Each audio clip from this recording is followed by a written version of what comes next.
The author today spent some time talking about different types of crystalline solids.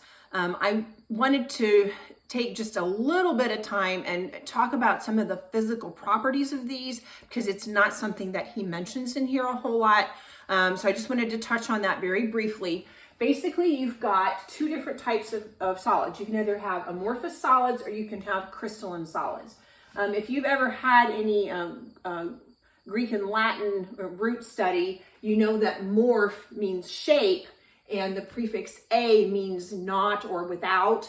And so amorphous means that it doesn't have any shape. An amorphous solid is one that doesn't have any extensive ordering of its particles.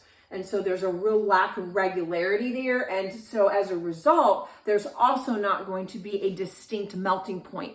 As the temperature rises, these things just tend to get softer and softer and softer. And so some examples of some amorphous solids are going to be things like glass, rubber, charcoal. Temperature goes up, they just get softer. If you've ever seen anybody blow glass, you've probably seen that as they heat that glass up, the glass just gets soft. It doesn't really actually melt and turn into a liquid. All right. Then the other type of solid is a crystalline solid, where the particles are going to, atoms are going to organize themselves into some sort of a shape. Again, I want to look at three classifications. The first of these are ionic solids. And in an ionic solid, as the name implies, you're going to have a lattice that's held together by ionic bonding, where you've got positive and negative charges of ions, and those attractions are what's going to be holding that together.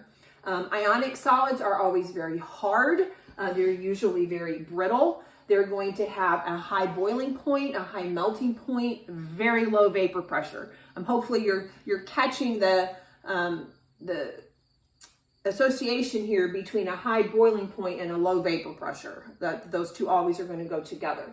Okay. Ionic solids are also non-conductors, which initially may seem that it doesn't make any sense, because you know that if you have an ionic solution of something, that it does conduct electricity. But we're talking about a solid.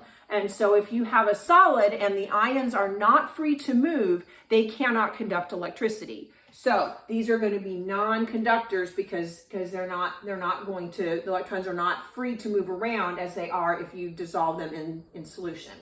An example of this would be salt. Just your straight table salt. Now you shake it out of your salt shaker and look at it, and that's an example of an ionic solid. Second type of crystalline solid is a metallic solid.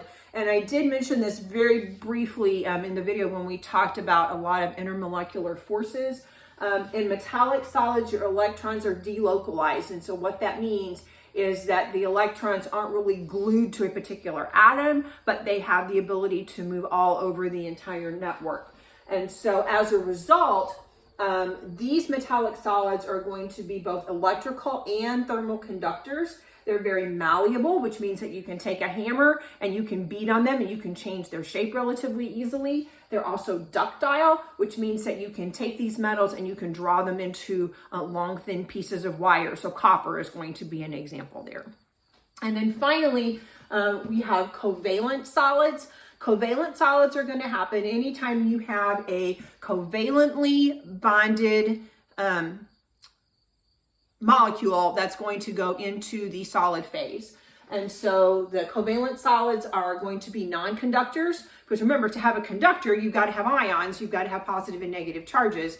That's not going to happen if you don't have that. So all of your covalent solids are non-conductors, but again, they're going to have a high melting point and a high boiling point because they are covalently bonded together. We talked about that already.